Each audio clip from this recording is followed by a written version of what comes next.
ओम नमः सिद्धेभ्य।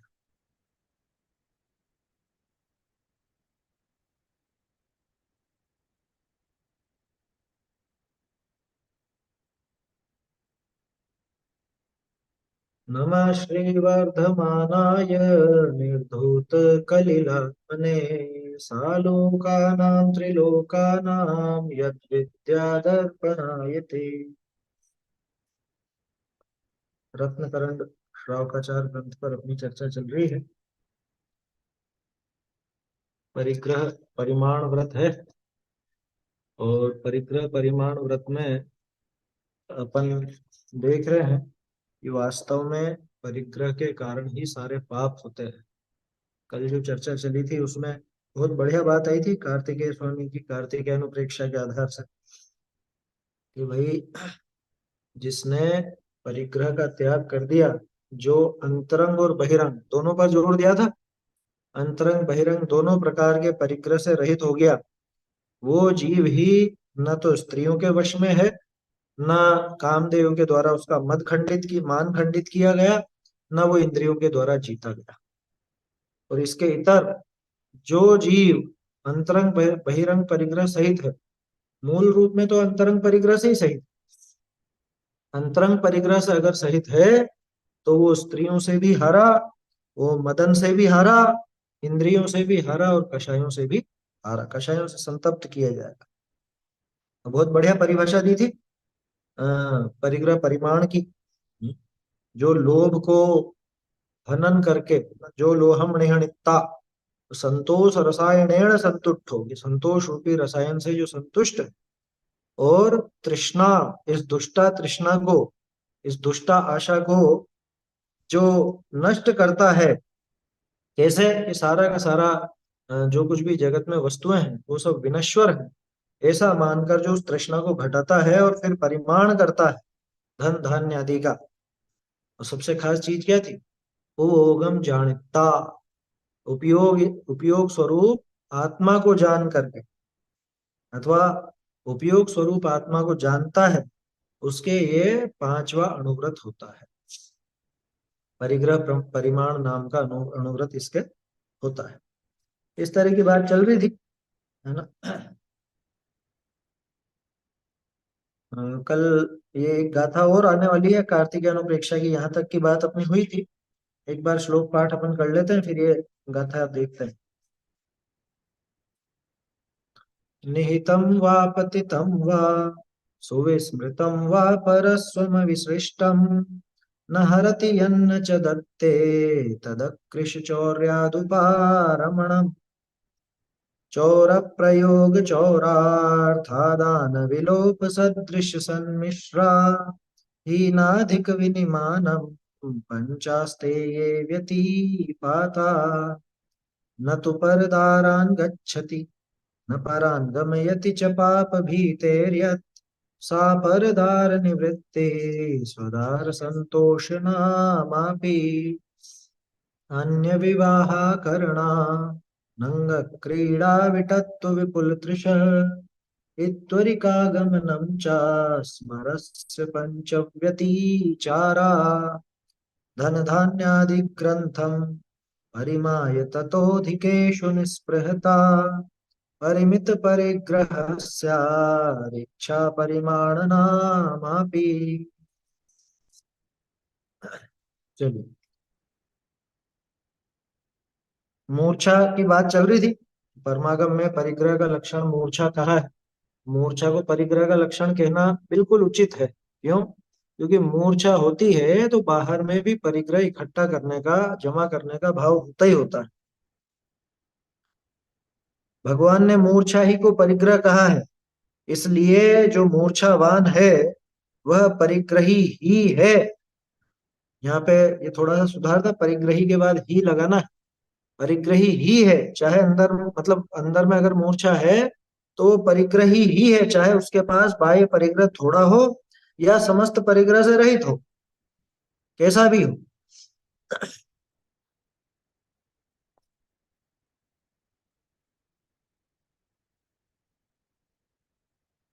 इस पर चर्चा होगी थी कि अपनी, ये यहाँ तक कल जो रीडिंग लगाई थी, मेरे ख्याल से इस पर सब पूरे पर चर्चा हो गई थी नीचे तक। हो गई थी शायद, इस पर बात कर ली थी अपन, है ना? रीडिंग भी हो गई थी और यहाँ तक बात हो चुकी थी। हाँ, ये आ गया था ना ये। मोह की उदीर्णा से परद्रव्य में ये मेरा मेरा ऐसा जो परिणाम है वही मूर्छा है। इसलिए जो मूर्छावान है वह परिग्रही ही है। एक तो इसलिए में जो ए पर मात्रा लगी है वो नहीं आएगी, और परिग्रही के बाद ही लगा लीजिए, परिग्रही ही है। अगर मूर्छा सहित है तो परिग्रही ही है, बाहर में चाहे आपके कोई परिग्रह दिखे या नहीं दिखे उसको। वही कहते हैं, यहां से अपने को पढ़ना है। इसको ढूंढारी से देखते हैं।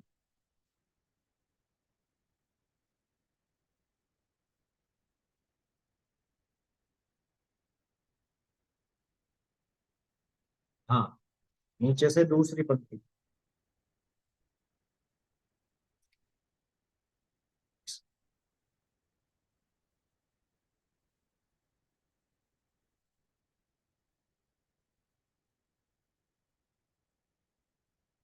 देखो, एक और गाथा ये कार्तिक अनुप्रेक्षा की है, 387।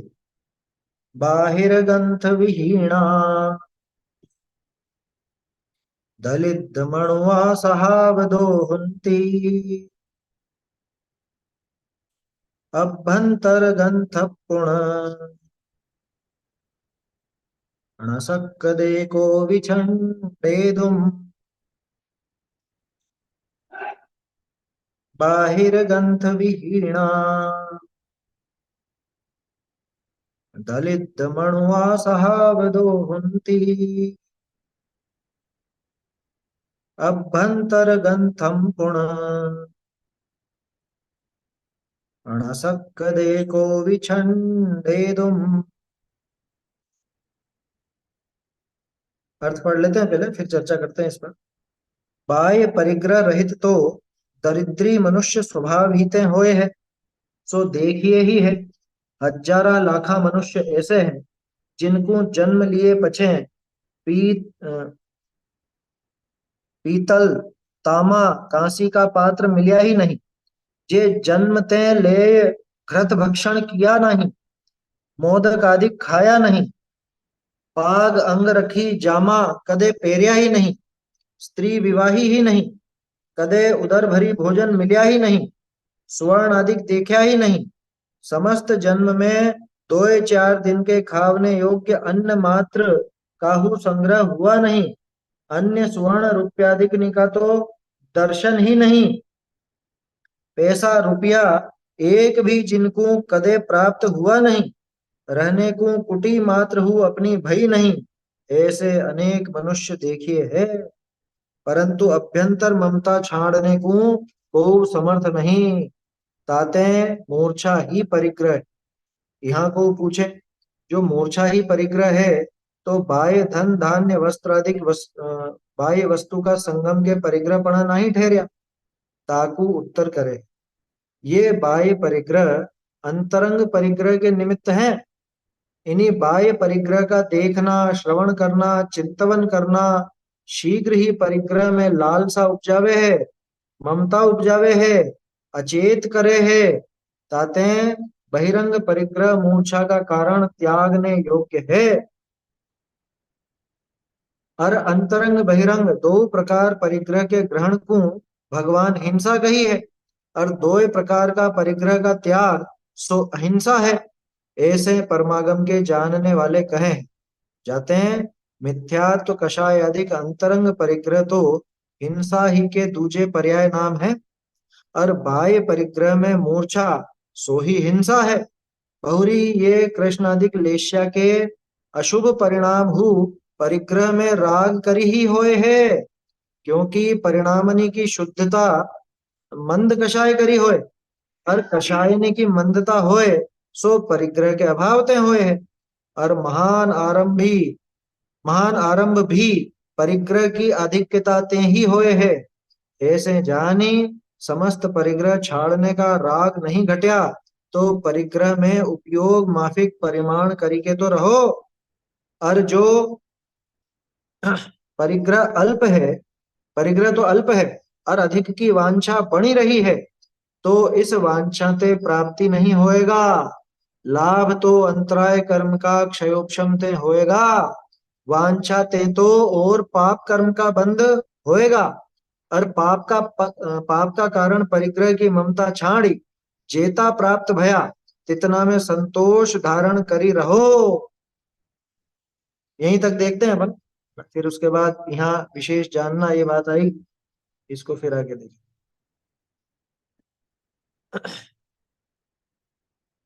देखिए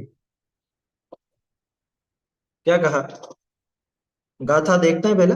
बाहिर ग्रंथ विहीणा, बाहिर ग्रंथ विहीणा समझ में आ रहा होगा अब तो। वैसे कार्तिकेय स्वामी की प्राकृत बहुत सीधी है, बहुत सरल। आपको हल्का फुल्का अगर प्राकृत गाथाओं का अभ्यास है तो आप आसानी से समझ सकते। बाहिर ग्रंथ विहीणा, ग्रंथ ग्रंथ, ग्रंथ माने परिग्रह, तो बाहरी परिग्रह से विहीन दलित मणुआ। दलित शब्द आज आज भी प्रयोग में आता है। दरिद्र बोलते हैं ना, दरिद्र, दरिद्र का ही दलित है।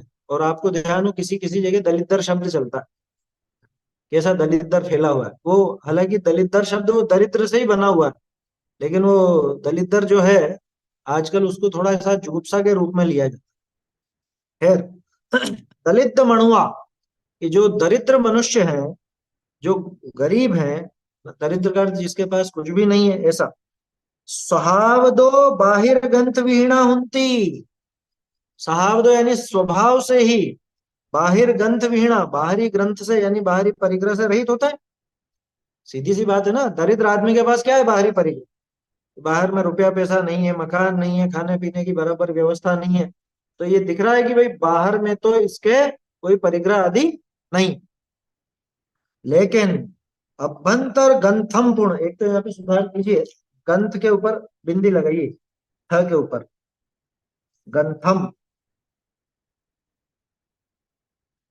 अभ्यंतर गंथम पूर्ण, अभ्यंतर ग्रंथ पूर्ण, पूर्ण यानी परंतु, ऐसे पूर्ण का अर्थ पुनः होता है, लेकिन यह पुनः का अर्थ परंतु से, कि भाई जो गरीब व्यक्ति है, दरिद्र है, वो बाहरी ग्रंथ से तो यानी बाहरी परिग्रह से तो रहित। कैसे रहित है, स्वभाव से ही, मिला ही नहीं उसको। जब मिला ही नहीं तो स्वभाव से ही वो बाहरी परिग्रह से रहित है।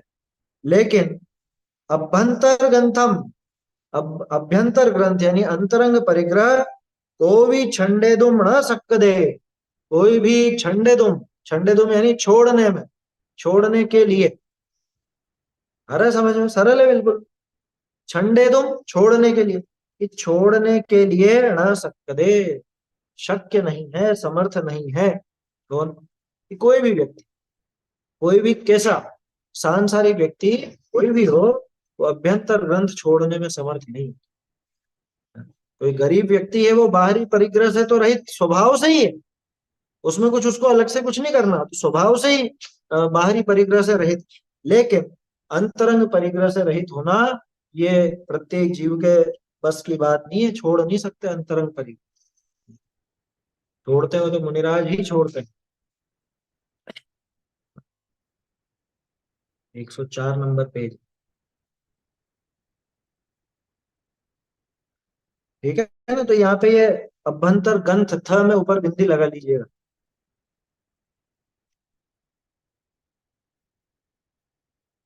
ग्रंथ में ऊपर थ में बिंदी आ जाएगी। चलिए, अर्थ वगैरह की रीडिंग लगा ली अपन, सरल है वैसा। कि बाह्य परिग्रह रहित तो दरिद्री मनुष्य स्वभाव से ही होता है, उसमें कुछ अलग से करना नहीं पड़ता, मिला ही नहीं कुछ, पुण्य का उदय वैसा है ही नहीं।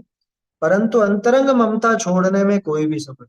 अंतरंग ममता स्पष्ट है, मिथ्यात्व, क्रोध, मान, माया, लोभ इत्यादि, जिसको अंतरंग परिग्रह नाम से अपन जानते हैं, वो अंतरंग ममता, उसे छोड़ने में समर्थ नहीं है। इसलिए परिग्रह वास्तव में कौन है, मूर्छा ही परिग्रह।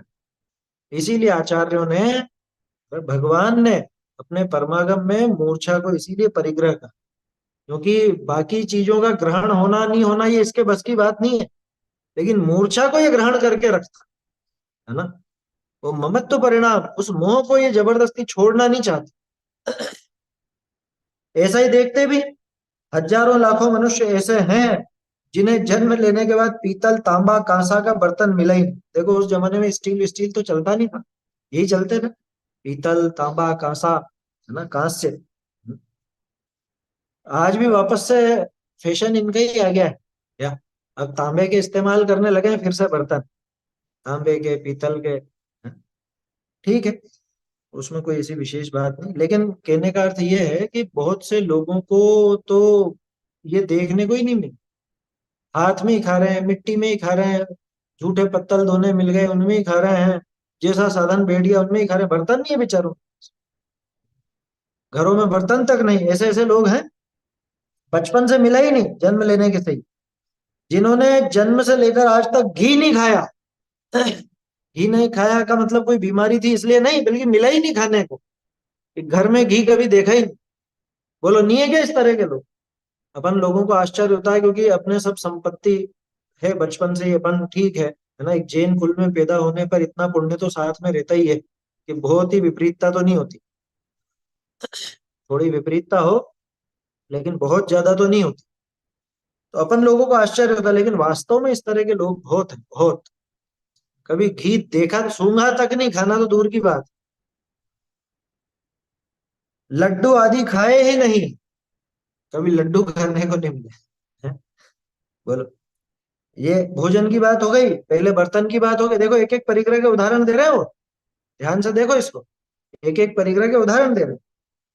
पाग, पाग यानी पगड़ी, है ना, पहले के जमाने में पगड़ी चलती थी, अब आजकल तो पगड़ी वगड़ी का जमाना गया। पाग, अंगरखी, अंगरखी एक वस्त्र होता, अंगरखा कहलाता था, है ना, बढ़िया अच्छा कपड़ा होता था, यूं समझ लो जैसे आज अपन कुर्ते पजामे पहनते हैं, उस जमाने में वो अंगरखा वगैरह वो वस्त्र होता। जामा, जामा नीचे पहनने का, पायजामा वगैरह मिले ही नहीं बेचारा। अरे कई बार ऐसा देखने में आता है कि मतलब बरसों से वो का वही कपड़ा पहने हुए, वो भिखारी बरसों से वो कपड़ा बिल्कुल मेला कुचेला वही पहने, क्योंकि दूसरा है ही नहीं कुछ, दूसरा वस्त्र ही नहीं है उसके पास, कैसे पहने? हैं? आया समझ में? जामा कभी पहना ही नहीं, स्त्री से विवाह हुआ ही नहीं, ये तो भारी समस्या हो गई आजकल। क्या, विवाह नहीं हुआ, अच्छे अच्छे घरों के लड़के बैठे हुए रह जाते हैं, नहीं हुई शादी तो नहीं हुई। खैर यहाँ पे उससे मतलब नहीं है, अच्छे अच्छे घरों से नहीं, गरीबी की वजह से, कि खुद का पेट पालने की व्यवस्था नहीं है, शादी करके दूसरे को कैसे क्या कर, समझ में आ रही है बात?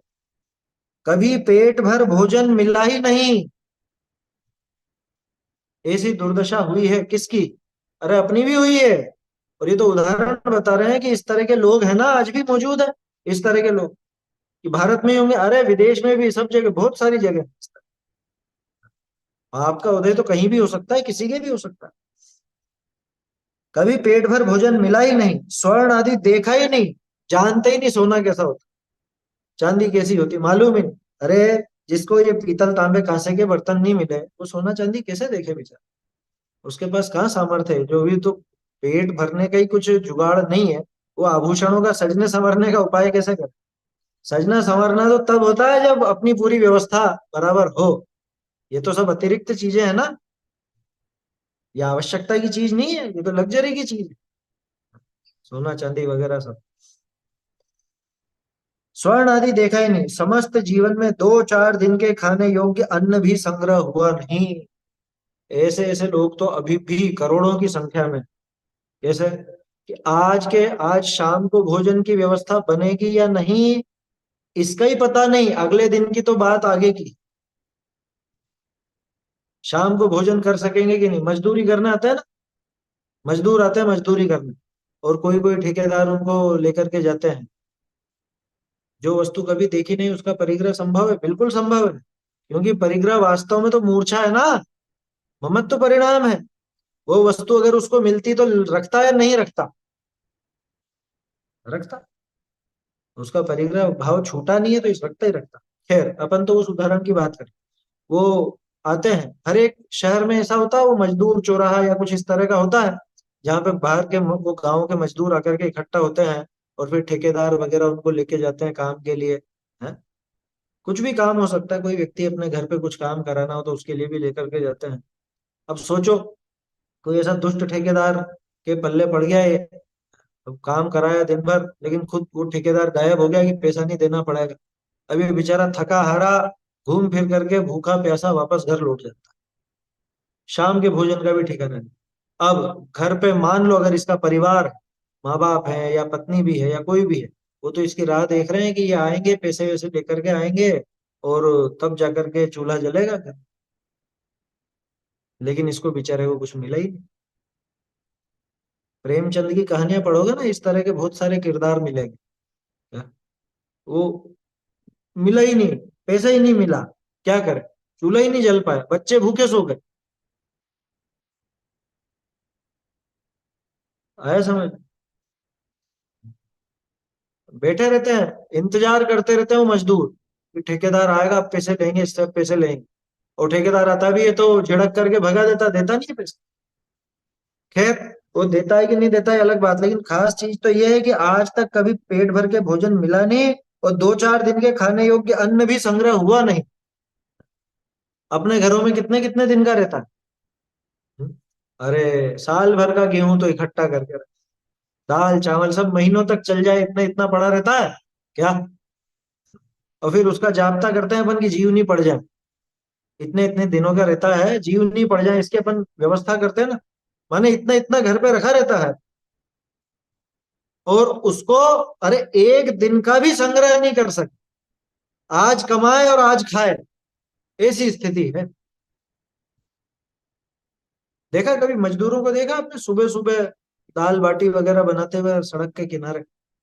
हम लोग तो देखते हैं इधर से, क्योंकि सुबह 9 बजे तो काम पे जाना रहता है उनको, 9 से 5 तक बेचारे हाड़ तोड़ मजदूरी करते हैं।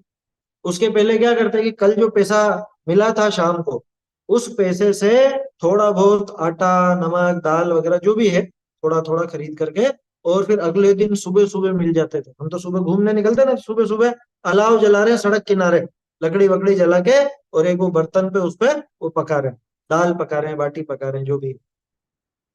थोड़ी बहुत सुबह खाई, थोड़ी बहुत पोटली में बांध ली, अब वो दिन में खाई। कितनी बार तो ऐसे मजदूर रहते हैं, कई बार काम पड़ता है ना, अपन भी बुलाते हैं मान लो कुछ काम के लिए, तो सिर्फ रोटी है साथ, सब्जी उब्जी कुछ है ही नहीं। तो बेचारा वो मांग लेता है कि आपके यहाँ हो कुछ अचार वचार हो, सब्जी हो, कुछ दे दो। बोलो कैसी स्थिति है।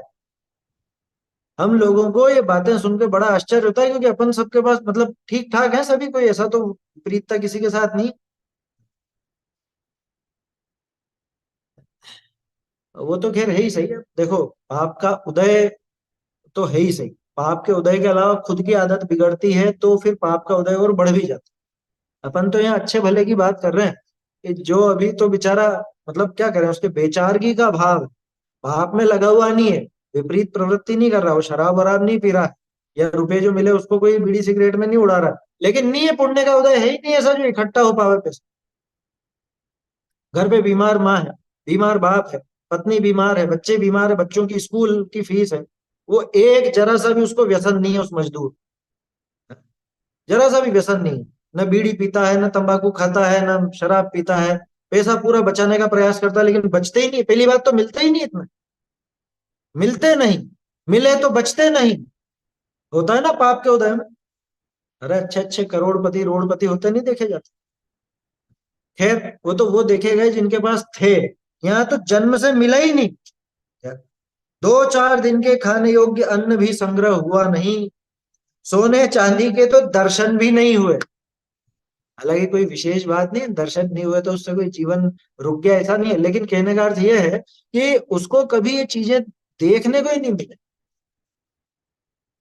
ऐसे भी कोई होते होंगे, अरे हैं, अधिसंख्य लोग इसी तरह के हैं। आया समझ। पैसा रुपया एक भी जिनको कभी प्राप्त हुआ नहीं, ऐसे भी तो है। आया समझ। रहने को कुटी मात्र भी जिनकी अपनी हुई नहीं, ऐसे अनेक मनुष्य, कि एक कुटिया भी नहीं बना सका, टूटी फूटी झोपड़ी भी नहीं बना सका, ऐसे अनेक अनेक मनुष्य। क्या सीखना इससे। हाँ? शिक्षा क्या मिलती है। ये एक तो ये है कि हमारी भी ऐसी दशा तो कई बार रही है समझ में। दूसरा ये कि अभी अच्छी दशा हो गई है, अभी अपने को ये संपदा आदि प्राप्त हो गई है, तो व्यर्थ में पाप नहीं कमाना, क्योंकि ये सारा पाप के उदय का खेल है, पाप के उदय का खेल। और सबसे खास चीज, आचार्य देव ने ये सब बातें क्यों लिखी, सदासुख जी ने ये सब बातें क्यों लिखी, ये बताने के लिए लिखी कि बाहर में ऐसे व्यक्ति तो स्वभाव से ही परिग्रह रहित हैं। बाहरी बाहरी परिग्रह से तो स्वभाव से ही रहित हैं। इसमें विशेषता क्या है? विशेषता तो इसमें है, हाँ?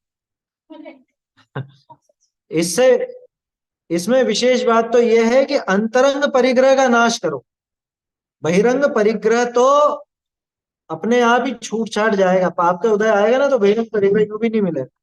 पुण्य का उदय समाप्त हो जाएगा तो बहिरंग परिग्रह छूट जाएगा।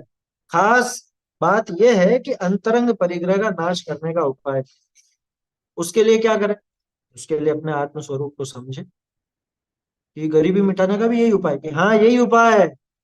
नहीं देखा क्या पीछे रत्नकरण में ही तो देखा अपन ने, ओजस तेजो विद्या है, वीर यशो वृद्धि विजय विभव सनाथा, महाकुला महार्था, मानव तिलका भवंती दर्शन होता। और देवों में भी गया तो अष्ट गुण पुष्टि तुष्ट, वो सारी बातें आई तो थी। 35 से लगा के 41 तक वही बताया है, सम्यक दर्शन से अपने आत्मानुभव से कैसी कैसी इसकी दशा सुधरती, कैसी उच्चता को प्राप्त होता है, ये सब बातें आई थी ना।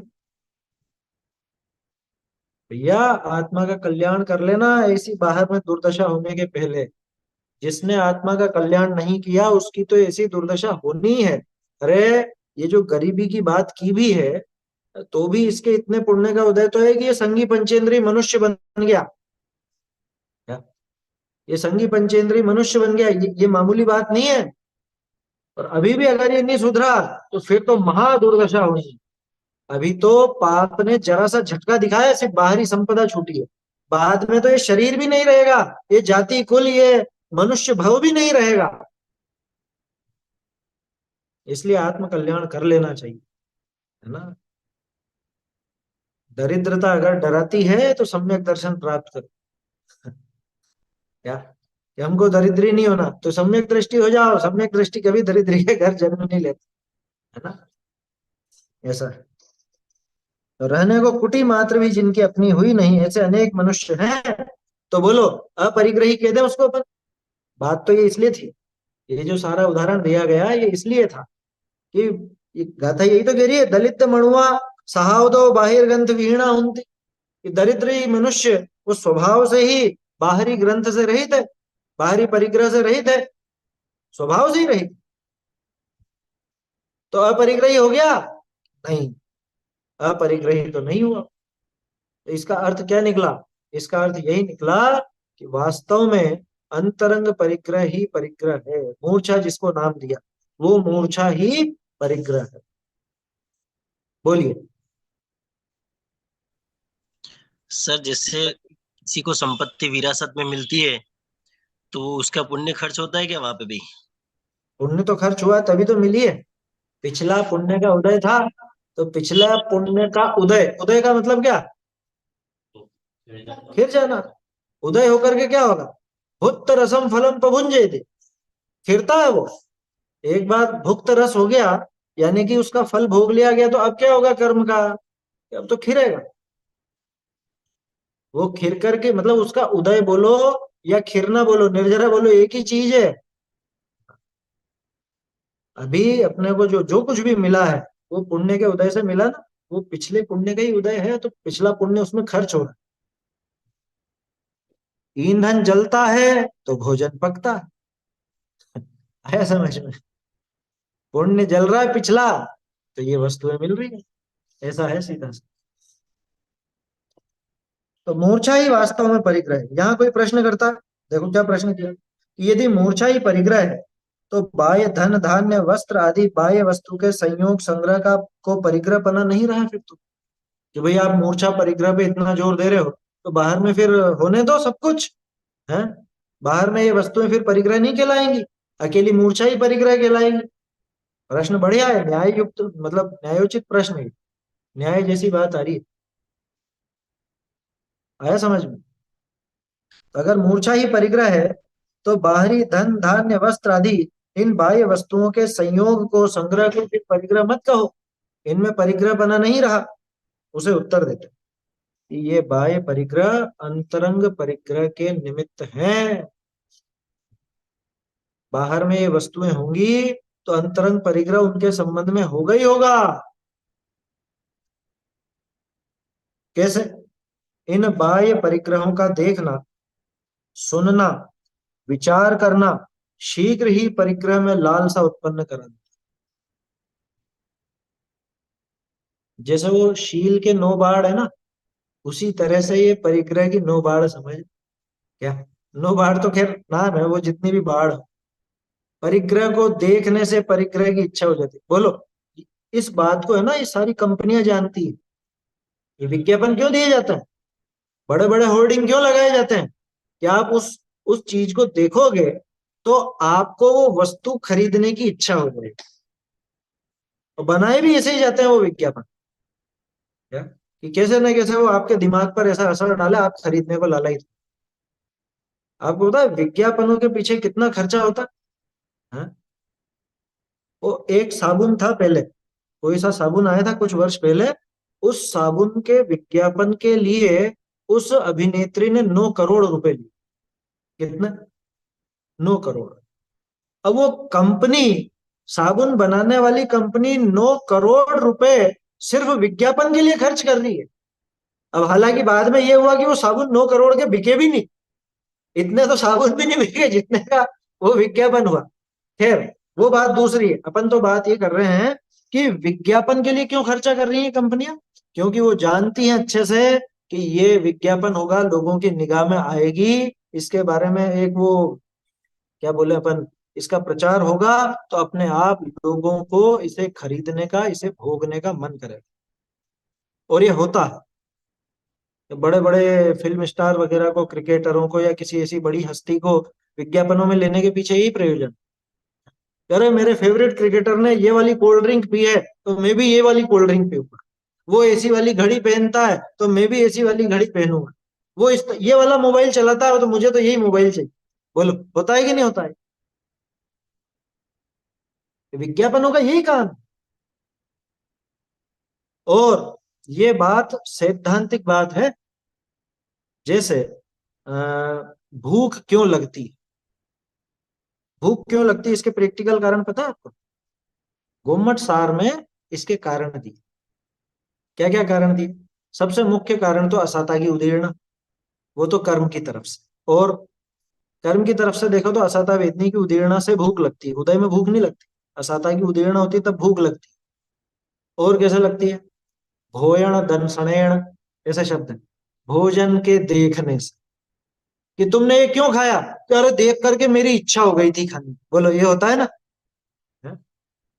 अरे नाम लेने में ही, अभी कोई मैं चटपटी चीज का नाम लूं तो आपके है जीवान में क्या क्या बोलते हो, लार टपकने लग जाती है। बोलो, इमली की चटनी और समोसा और वो जाने क्या क्या नाम लिए जाए तो वो हाथों हाथ वो एक ऐसी मन में भावना होने लग जाती कि अरे बनाओ ये खाओ। अधिकांश लोगों के ऐसा होता है। तो एक तो असाता की उदीर्णा, एक भोजन के दर्शन से। ओम कोठाए, ओम कोठाए मतलब कि कोठा खाली होने पर, कोठा मतलब अपना पेट, ये जो पेट है ना, पेट खाली हो तब भी भूख लगाती है, वो भी एक कारण। और एक भोजन के स्मरण से, माने पूर्व में जो भोगा है उसका स्मरण भी। ऐसे 9 बाड़ में भी तो ऐसी बातें हैं। हाँ? शील की 9 बाड़ में भी इस तरह की बातें, पूर्व रतानुस्मरण है, तन मनोहरांग निरीक्षण, ये नहीं है क्या? तो जैसे वहां निरीक्षण ऐसे ही भोजन दर्शन, पूर्व रतानुस्मरण ऐसे ही पूर्व में खाए और उस दिन कितनी बढ़िया मिठाई बनी थी, आज भी बनाओ, चलो बहुत दिन हो गए, बनाओ बनाओ। बोलो, ये विचार आते हैं कि नहीं? तो वैसे ही यहाँ इन बाहरी परिग्रहों का देखना, सुनना, विचार करना शीघ्र ही परिग्रह में लालसा उत्पन्न करा देता। जैसे उस भोजन की वस्तु को देखना भोजन की भूख बढ़ा देती है, उस भोजन का स्मरण वो भोजन की भूख बढ़ा देता, उसको खाने की इच्छा पैदा कर देता। वैसे ये परिग्रह आदि में समझ। तो बोलो, असली परिग्रह कौन है? कि असली परिग्रह तो वास्तव में वो मूर्छा ही है, लेकिन फिर बाहरी परिग्रह को परिग्रह क्यों कहा? क्योंकि उसके देखने से, उस संबंधी विचार से, उसके बारे में सुनने से भी ये मूर्छा पैदा हो जाती। इसलिए वास्तविक परिग्रह में निमित्त बनने के कारण इन बाहरी वस्तुओं को भी परिग्रह कहा जाता है। समझ में ही बात? वास्तविक परिग्रह में निमित्त बन रही है ना, ये असली परिग्रह मूर्छा। उस मूर्छा में निमित्त कौन बन रहा है, उसको भी परिग्रह दे, नाम दे दो। लालसा उत्पन्न करा देता है, ममता उत्पन्न करा देता है, अचेत कर देता है। बोलो, अचेत, बेहोश। अचेत माने क्या होता है? अचेत का अर्थ तो बेहोश ही होता है। अचेत कर देगा परिग्रह कि अरे अपने आत्म स्वरूप को नहीं जान पा रहा है, ये अचेतपना ही तो है इसका। आज तक सचेत हुआ कहाँ है ये? नाम भले इसका चेतन है, लेकिन ये सचेत हुआ कहाँ? नादिकाल से अचेत का अचेत ही बना रहा। इसलिए बहिरंग परिग्रह भी मूर्छा का कारण होने से त्यागने योग्य है। भैया सिर्फ मूर्छा अंदर में घटाना और कि नहीं नहीं बाहर का पड़ा रहने तो हम अंदर से घटाते जा रहे हैं, कि ऐसा नहीं होगा। अगर तेरे अंतरंग परिग्रह घटा है, मूर्छा घटी है, तो बाहर में भी परिग्रह घटेगा ही घटेगा। बोलिए। विक्रांत भाई, ऐसा भी है ना कि जैसे अपने बॉडी में भी बहुत सारे जीव होते हैं। जैसे मेरे मामा जी थे, वो मतलब ऐसे प्रतिमाधारी थे और मुनि बन के उनका देह विलय हुआ। तो उनको मतलब पहले से बताया कि बहुत उपवास करते थे, 52 53 ऐसे करते थे। तो इनके बॉडी में खाना नहीं गया ना, तो सब फेफड़े खा गए थे। अपने बॉडी में बहुत सारे जीव भी होते हैं, अगर अपन खाना नहीं देंगे तो वो अपने पूरे शरीर को, ऐसा भी है ना? वो असल में उसका विज्ञान दूसरा है। हाँ। वो भूखे पेट होने पर असल में क्या होता है कि शरीर की जो कोशिकाएं हैं वो जीव नहीं है असल में। उसको जीव मत कहिए, वो शरीर का ऐसा सिस्टम है। सिस्टम क्या है? एक इंटरमिटेंट फास्टिंग के ऊपर एक वीडियो आया था थोड़े दिन पहले, उससे ये चीज मालूम पड़ी। वैसे यूं तो अपन जानते थे जैसे उपवास चिकित्सा चलती है प्राकृतिक, पेट को अपन ज्यादा भरता है ना, तो शरीर की सारी सामर्थ्य उसको पचाने में, उसको जज्ब करने में लग जाती है। और पेट को थोड़ा खाली रखे, थोड़ा खाली रखे, भूखापन भी रहे, तो शरीर की जो बाकी चीजें हैं, वो जो आप कह रहे हो ना कि वो शरीर की बॉडी कोई खाने लग गए थे, तो खाने नहीं लग गए, वो उसी में से लेने लगती। जो कुछ भी उसी में से अपनी वो पोषण की चीजें लेने लगते हैं। तो बीमारियां पनपती नहीं है उसमें। क्यों? कि बीमारी पनपाने वाली जो भी चीजें हैं, उनको वो सबसे पहले, जब अगर पेट खाली है, तो बाकी वो कोशिकाएं उन सबको खत्म करने लगी। तो जापान के वैज्ञानिकों ने तो उससे कैंसर तक का इलाज बताया। क्या? हाँ, इंटरमिटेंट फास्टिंग वो कैंसर तक का इलाज कर देती। कोलेस्ट्रॉल खत्म हो जाता है, उस व्यक्ति को कोलेस्ट्रॉल नहीं मिलेगा। जो भूखा रहता है वो धीरे धीरे, शरीर क्या करेगा अपने पोषण के लिए, जो भी मिल रहा है जहां से भी मिल रहा है, तो सबसे पहले तो भोजन को लेता है। अब शरीर में अगर भोजन नहीं है, तो भोजन के अतिरिक्त जो बची हुई चीजें जैसे कोलेस्ट्रॉल है या अपने हाथों में जो कुछ भी है, तो उसको खींचेगा। ये शरीर की प्रक्रिया है अपने आप। ये समझ लीजिए सेल्फ डिफेंस कह लो शरीर का, या खुद को ठीक करने की एक कोई पद्धति कह लो। तो ऐसी जो विकारी कोशिकाएं होती है जिनसे कैंसर वेंसर बनता है, कुछ भी बनता है, उन सबको भी वो खत्म कर देती है। मतलब खाली पेट, तो वो अलग विषय है। वो खा जाता है या वो करता है, वो चीज अलग है। उसका बढ़िया प्रयोग है प्राकृतिक चिकित्सा में तो।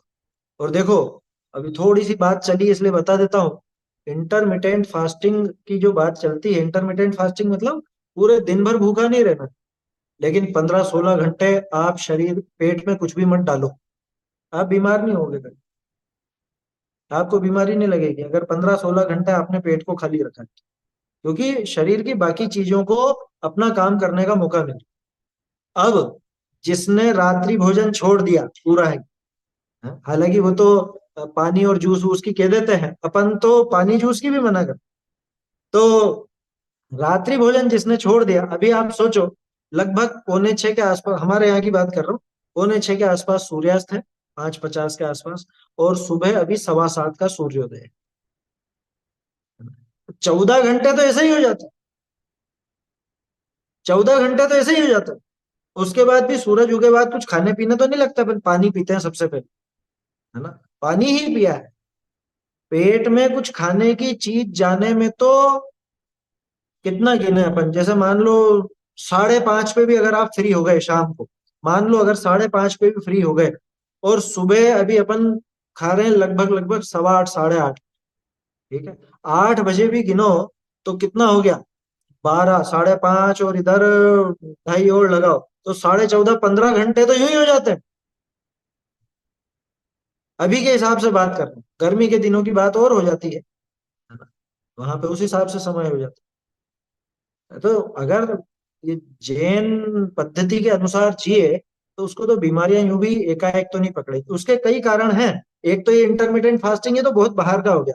अरे असल में तो उसको वो जो शुभ भाव रहा, अंध कषाय का परिणाम रहा, उससे पुण्य बंधा ना, तो पुण्य ऐसे काम करता है, यूं समझ लो वो पुण्य इस तरह से काम करता। इधर तो वो पुण्य का उदय हुआ, ऐसे ही वो बाहर की प्रक्रिया ऐसी बन गई है।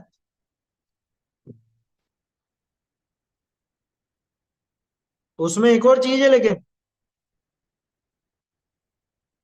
उसमें समय पर अगर भोजन नहीं होगा तो वो शरीर में गड़बड़ हो।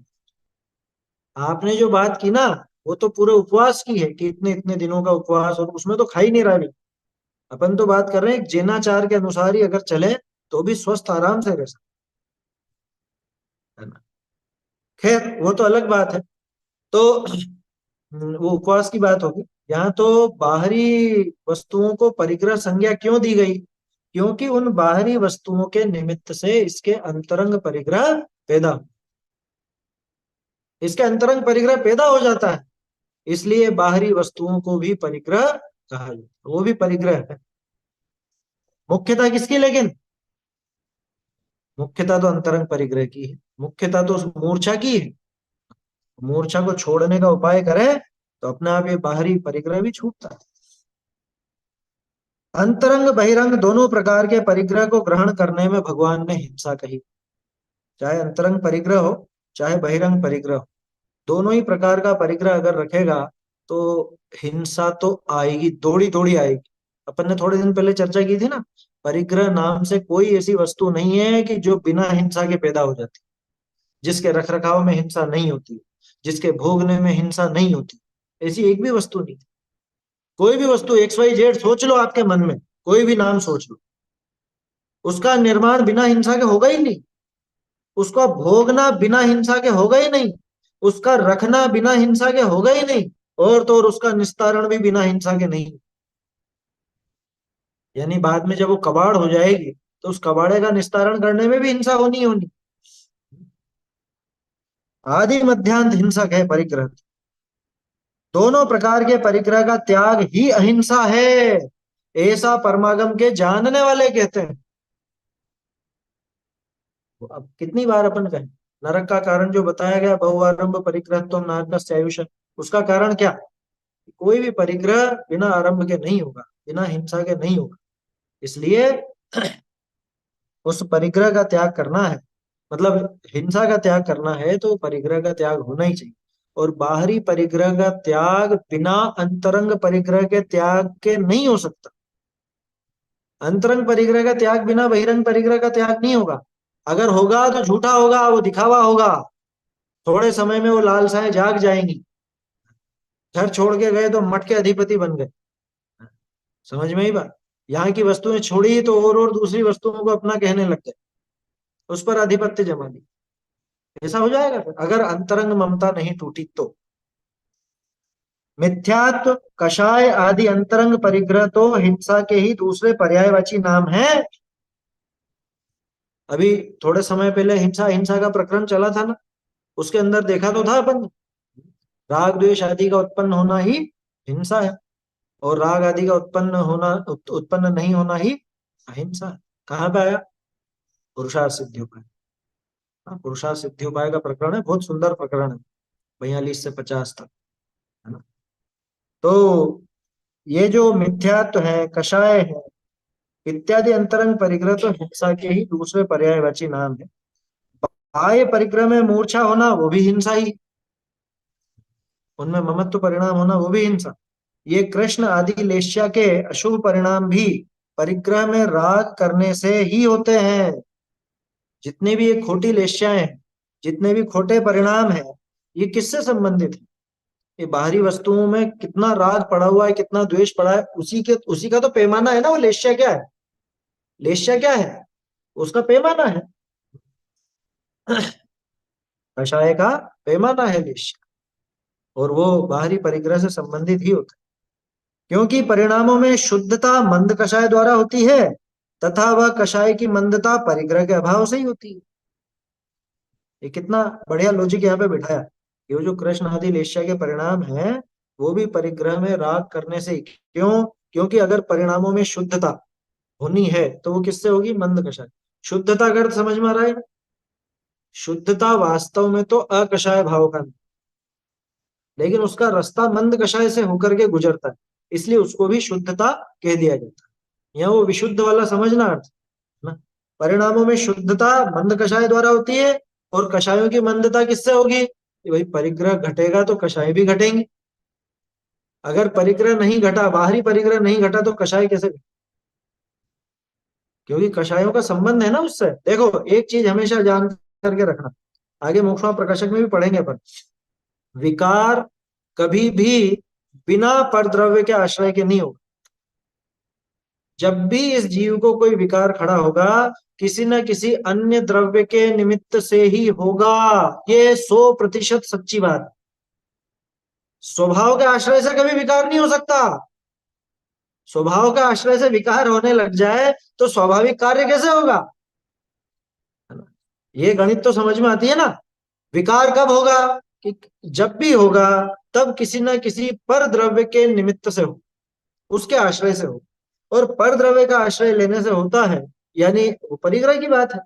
परिग्रह के आश्रय से ही वो कषाय आदि भाव बढ़ते हैं। परिग्रह घटेगी, वो कषाय की मंदता परिग्रह के अभाव से ही। है ना? बोलिए, कुछ प्रश्न था आपका?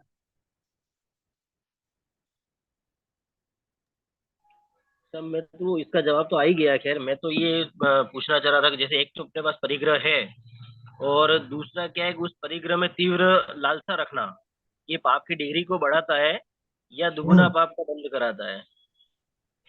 नहीं, दुगना क्या है? वो डिग्री बढ़ना दुगना होना वो सब एक जैसी चीजें हैं। एक जैसी चीजें हैं भाई। एक तो पिछले पुण्य के उदय से वो संपदा मिली है, अब मिली है तो मिली है, उसमें क्या कर सकते हो? मिलेगी वो तो।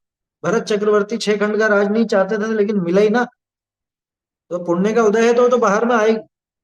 लेकिन अब ये आपके ऊपर है कि आपकी उसमें लालसा कितनी, आपकी उसमें आसक्ति कितनी, ऐसा। तो वो जितनी लालसा है, जितनी आसक्ति है, कषाय की तीव्रता है, उस अनुसार वो लेश्या आदि कहलाता है। लेश्या क्या है? कषाय की डिग्री, और क्या? कषाय की डिग्री। ठीक है, ये तो हो गई बात। वो कषाय की मंदता परिग्रह के अभाव से होती है। ये इसमें वो बात जोड़ करके रखना। कौन सी? कि विकार हमेशा परद्रव्य के निमित्त से होता है। अगर परद्रव्य है तो ही विकार संभव है, परद्रव्य के बिना विकार संभव नहीं। इसका ये अर्थ नहीं है कि परद्रव्य विकार कराता है, ये भी दिमाग में क्लियर रखना। परद्रव्य ने विकार कराया क्या? वो जो खोटा भाव हुआ, जो मूर्छा का परिणाम हुआ, परद्रव्य ने कहा कि तू मुझसे मूर्छा कर, मुझसे ममत्व कर। ये घर तो कुछ नहीं कहता अपने से कि तुम मुझे अपना मानो। गलती तो इसकी है, लेकिन वो बाह्य जो द्रव्य हैं वो इसमें निमित्त बनते हैं, ऐसा समझ। बहुत बड़ा आरंभ भी परिग्रह की अधिकता से ही होता है। अत्यधिक परिग्रह होगा तो आरंभ भी अत्यधिक होगा, ये पक्की बात है। अरे सीधी सी बात है। मेरे घर में एक बर्तन, तो कितने धुलेंगे? हैं? धुलेंगे कितने की? एक है तो एक ही धुलेगा, और 10 होंगे तो 10 धुलेंगे। आया समझ? बस ऐसे ही समझ लेना, यार जितना परिग्रह होगा आरंभ भी उतना ही होगा। 10 कपड़े हैं तो 10 कपड़ों का आरंभ होगा, 100 है तो 100 का आरंभ होगा। तो ज्यादा परिग्रह वो ज्यादा आरंभ की गारंटी है। बहुत बड़ा आरंभ भी परिग्रह की अधिकता से ही होता है। बहु आरंभ, जो कि नरक आयु का कारण है, वो बहु आरंभ। ऐसा जानकर यदि समस्त परिग्रह छोड़ने का राग नहीं घटा, माने अगर मुनि होने का भाव नहीं बना, है ना, अपरिग्रह महाव्रत का भाव नहीं बनता, तो परिग्रह में अपनी आवश्यकता अनुसार परिमाण करके तो अवश्य रहना चाहिए कि भैया पूरी तरह से परिग्रह को नहीं छोड़ सकते तो अंश मात्र में तो छोड़ो। परिग्रह का त्याग करके परिग्रह का आवश्यकता अनुसार, देखो ये भी नहीं कह रहे हैं कि जीवन खतरे में आए या कुछ ऐसा, जीवन में बड़ी दिक्कतें खड़ी हो जाए। आवश्यकता अनुसार अपनी आवश्यकता पहचानो। सबसे पहली बात तो ये कि अपनी आवश्यकता पहचानो और आवश्यकता पहचान करके उस हिसाब से परिग्रह का परिमाण करो। परिमाण करना चाहिए। फिर उसमें खास चीज लेकिन ध्यान रखने की, परिग्रह का परिमाण बाहर से होगा या अंदर से? पहले अंतरंग से ही होगा। और अंतरंग से होगा तो बाहर में होगा या नहीं होगा? बहिरंग में भी होगा। इसलिए स्वच्छंदी होने जैसा भी नहीं और बाहरी क्रियाकांड में मग्न होने जैसा भी। तो यह उस मूर्छा पर प्रहार करो, उस मिथ्यात्व पर प्रहार करो। मिथ्यात्व पर प्रहार होगा तो स्वयं भी बाहर का वो परिग्रह भी छूटेगा, वहां घटाने का उपाय भी होगा, अपने आप ही होगा। ऐसा समझना। तो इसलिए ये दोनों प्रकार के परिग्रह की जो बात है इसको ढंग से समझ करके वैसा कार्य अपने को अपनाना चाहिए। परिमाण करके तो अवश्य रहना चाहिए। यदि अपने पास आज परिग्रह तो थोड़ा है तथा वांछा अधिक परिग्रह की हो रही है तो इस वांछा करने से परिग्रह प्राप्त नहीं हो जाएगा। वांछा करने से तो और अधिक पाप कर्म का बंध ही होगा। है तो 1000 रुपए, इच्छा है लाख की, तो इच्छा करने से तो लाख रुपए हो नहीं जाएंगे, है ना? लेकिन लाख रुपए जैसा पाप जरूर बंधेगा इसको। वांछा जोरदार है ना इसकी, इच्छा जोरदार है कि भाई ये भी मिले, ये भी मिले, ऐसा मिल जाए, ऐसा हो जाए।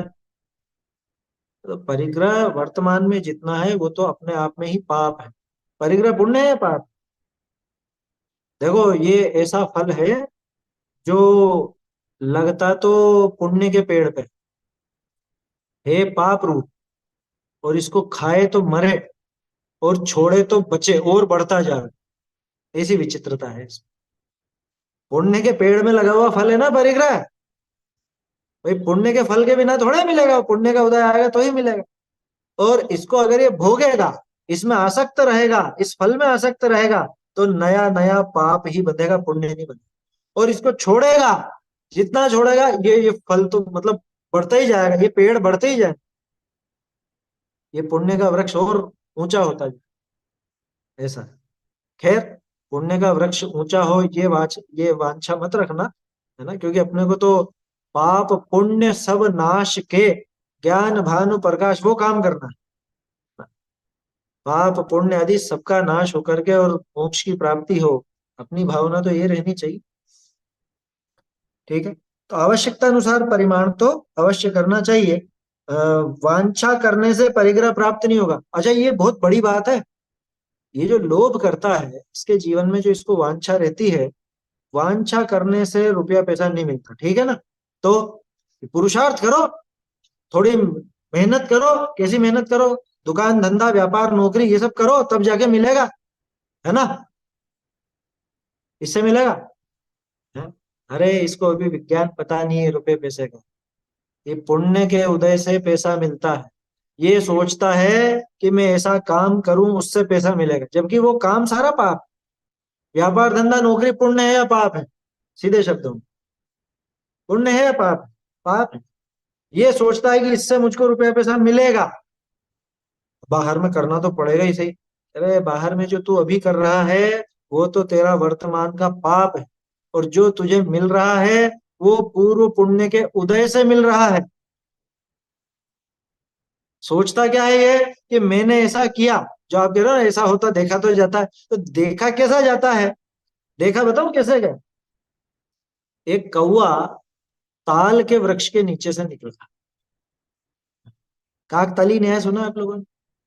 नहीं सुना? काकताली न्याय। कौवा ताल के पेड़ के नीचे से निकला और ताल का जो फल है बहुत ऊंचाई पे है, वो फल यूं गिरा, उसका निकलना हुआ, इसका गिरना हुआ, और ये सीधे इसकी चोंच में है। समझ में आई बात? अब अपन ने क्या सोचा कि कौवे ने कैच कर लिया। कौवे ने कैच कर लिया चोंच से उस फल को। या दूसरा उदाहरण, इसी का ही एक दूसरा रूप चलता कि वो ताड़ का वृक्ष है, बहुत मजबूत टहनी होती है उसकी।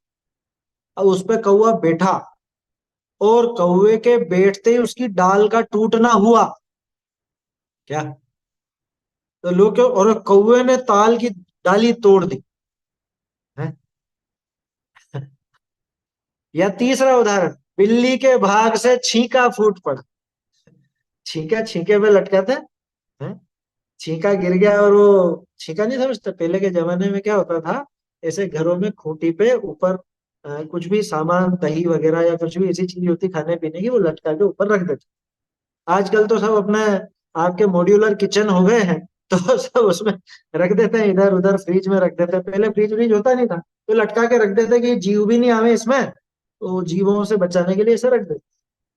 अब इधर तो बिल्ली का आना हुआ कमरे में, और उसके भाग्य से वो छींका टूट गया, तो खाने की सामग्री नीचे आ गई, वो बिल्ली को मिल गई, बिल्ली ने खा। अब ये बताओ कि बिल्ली ने इसमें क्या किया, कौवे ने उसमें क्या किया है? जो आप कह रहे हो ना, ऐसा होता तो देखा जाता है, होता क्या देखा जाता है कि इधर इसके भाव हुए, पुण्य के उदय से बाहर में वैसे संयोग बन गए, तो ये क्या कहता है, मैंने इतना रुपया कमाया, मैंने इतनी मेहनत की, 18-18 घंटे जगकर हमने मेहनत की, तब जाकर के पूरा साम्राज्य खड़ा किया। बोलो, डायलॉग सुना है आपने ऐसा इस तरह के कई, इतनी मेहनत हमने की। अरे जा रहे, तूने मेहनत तो पहले भी की थी, और इतनी मेहनत की तो थोड़ी सी और क्यों नहीं कर ली है? लाख ही क्यों कमाए, 2 लाख क्यों नहीं कमाए, करोड़ ही क्यों कमाए, 10 करोड़ क्यों नहीं कमा लिए? अगर तू कमाने का करता है, तू रुपए पैसे का करता है कमाने का, तो फिर भरपूर क्यों नहीं, इतने पर ही क्यों रुक गया? हाँ, ये श्लोक इसी में तो देखा है अपन ने, 27 में। यदि पाप निरोधोन्य संपदा किम प्रयोजनम अथ पापाश्रवोस्त्यन्य संपदा किम प्रयोजनम। तो वास्तव में होता कैसा है, इसको भाव आता है कि कुछ पैसा कमाया जाए, तो ये तो इसके दिमाग से थोड़ा कुछ वो बाहरी क्रिया करता है, ठीक है ना, वो क्रिया पाप रूप, उसमें जो पैसा कमाने का भाव वो भी पाप रूप, और योग से पिछले पुण्य का उदय उस समय आने का है, तो इसको धन संपदा आदि मिलती है समझ। वो पुण्य के उदय में वो मिली, वो किससे मिली, अभी के काम से या पिछले पुण्य के उदय से? मिली तो पिछले पुण्य के उदय से, पर बाहर में अभी ये ऐसा काम करता हुआ दिखा ना, तो लोगों को क्या लगता है कि ऐसा करने से रुपया है। अगर ये बताओ व्यापार करने से रुपया ही आता है, तो व्यापार करने पर घाटा क्यों लग जाता है? व्यापार अगर रुपये के आने का कारण हो, तो व्यापार घाटे का कारण कैसे बन गया, घाटा कैसे हो? तो वो साक्षात नियम रूप कारण नहीं रहा, क्योंकि नियम रूप कारण तो परफेक्ट होता, कारण तो हमारे यहाँ उसको कहा जाता बिल्कुल परफेक्ट वही हो, जिसके होने पर वो काम हो ही सही। कहाँ लगा अन्वय और व्यतिरेक, कहाँ लगा? फिर बताओ, व्याप्ति घटित की हुई, व्याप्ति घटित हो रही है क्या व्यापार और पैसे में? कितना व्यापार बराबर कितना पैसा, है कोई फॉर्मूला? किसका व्यापार बराबर इतना पैसा, है कोई फॉर्मूला? सभी तरह के व्यापार करते हुए फायदे में आते हुए भी देखे जाते हैं, और घाटे में जाते हुए भी देखे जाते हैं। उसी व्यापार को करने वाले दो जने, एक ने तो करोड़ों कमाए उसी व्यापार, और एक का उसी में भट्टा बैठ, दरिद्री हो गया। बोलो ये कैसे हुआ? तो फिर क्या है नियम, असली कारण क्या है? कि असली कारण तो है पुण्य का उदय। कि तेरे पुण्य का उदय होगा, तो वो गुरुदेव क्या कहते थे, अरे मारवाड़ के रेतीले धोरों में जाकर के बैठ जा, रेगिस्तान में, रुपया आना है तो वहां भी छप्पर फाड़ करके आए, रेगिस्तान के टीलों में जाकर के बैठ जाए, वहां पे भी आ जाए। लिखा ना टोडरमल जी ने, शास्त्राभ्यास ज्ञान रूपी धन। अब शास्त्राभ्यास करने से मतलब, अगर धन आदि होना है, तो शास्त्राभ्यास करने से कैसे नहीं हो, और धन आदि नहीं होना है, तो शास्त्राभ्यास नहीं करने से कैसे हो जाए? इसलिए शास्त्राभ्यास आदि में तो शिथिल होना योग्य नहीं। और बाहर की, बाहर अब जो विकल्प आया है उस अनुसार काम भले आपका हो रहा हो, लेकिन उसमें ये पक्का सिद्धांत दिमाग में रखना, मिलेगा तो पुण्य प्रमाण ही। तो जो पुण्य प्रमाण, पिछले पुण्य प्रमाण मिलना है, उसके पीछे व्यर्थ में ज्यादा हिंसा क्यों करना, बात ये, उसके पीछे व्यर्थ में ऐसे पाप भाव क्यों करना? अधिक हिंसा क्यों करना, लाहे थोये भी तू से दी, देखा था ना अपन ने, 2-4 पेज पहले गाथा ही थी ना कार्तिक अनुप्रेक्षा की। लाहे थोये भी तू से दी, आया समझ, ऐसा है। तो वांछा करने से तो और अधिक पाप कर्म का बंध ही होगा, वांछा करने से परिग्रह मिलेगा नहीं। वो जो वांछा क्या है, कषाय, लोभ कषाय, तो लोभ से तो उल्टा और नया पाप ही बंधेगा। परिग्रह का लाभ तो अंतराय कर्म का क्षयोपशम होने पर होगा। हाँ? वो जो धन संपदा है परिग्रह आदि, वो किससे मिलेगी, कि वो तो, समय तो ज्यादा हो गया, वो अंतराय कर्म का क्षय उपशम होगा, लाभांतराय का क्षय उपशम होगा तो लाभ होगा, भोगांतराय कर्म का क्षय उपशम होगा तो भोग होगा, है समझ में। उसके बिना अगर आप कर लो दुनिया भर में कैसा भी व्यापार कर लो, कितनी मेहनत कर लो, अगर आपके पुण्य का उदय नहीं है तो नहीं मिल सकता। मिलेगा तो पुण्य के उदय, पुण्य के उदय में ये भी शामिल है अंतराय का क्षय उपशम, है ना। अंतराय का उदय नहीं, अंतराय का क्षय उपशम, अंतराय का उदय होगा तो नहीं मिलेगी वस्तु। इसलिए पाप बंध का कारण परिग्रह की ममता छोड़कर जितना प्राप्त हुआ उतने में ही संतोष धारण करके रहना चाहिए, संतोष धारण करके रहना चाहिए, लोभ का अभाव करना चाहिए ना। पूरी तरह से अभाव तो मुनिराज करते हैं, अपन पूरी तरह से नहीं कर सकते तो सीमित तो करें, उसको सीमित कर सकते, ऐसा है ना। आगे न्याय नीति पूर्वक ही आजीविका करना बढ़िया प्रकरण है, आजीविका के संबंध में, इसकी चर्चा फिर कल देखेंगे। ये गाथा बोल लेते हैं। बाहिर ग्रंथ विहीणा दलित मणुवा सहावदोहन्ति अभ्यंतर ग्रंथम पुनः न सक्कदे को विछन्देदुम चैतन्य का स्मरण प्रतिक्षण ही करो रे भव के अनंत दुख को क्षण में हरो रे अक्षय अनंत निज सौख्य निधान पाओ गाओ रे इसी के गीत गाओ निज निधि निज में बताई यह अनंत उपकार है इसके लिए जिन वाणी माको वंदना शत बार, वंदना शत बार।